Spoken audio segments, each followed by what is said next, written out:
παίζουμε Call of Duty Black Ops 2.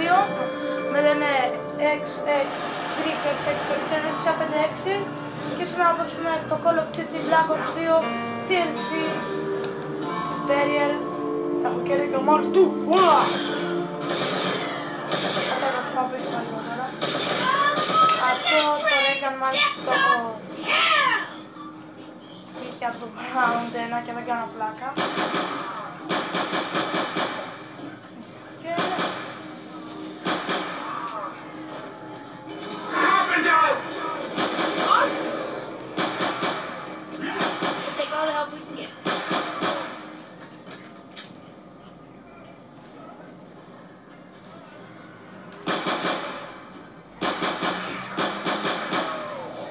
Αυτό το βίντεο θα διαρκήσει μέχρι το round 6 γιατί δεν υπάρχουν πολλά λεπτά κάμερα, συγγνώμη, λεπτά. Όπως είδατε το Paralyzer πέρασε μπροστά από τη ζωή μου.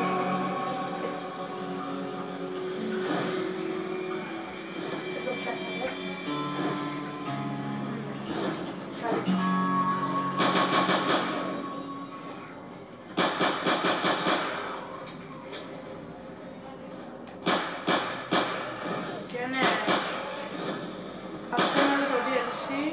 Να σας δείξουμε λίγο και το map, παιδιά. Να σας δείξω λίγο το map. Ναι! Εδώ πάνω. Yes, this ain't done yet. Από κάτω ανεβαίνει το παριστοπλί. Oh my god!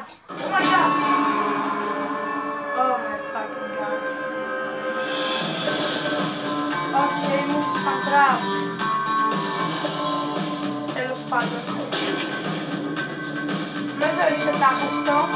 Ξέρω ακριβώς τώρα τι έγινε.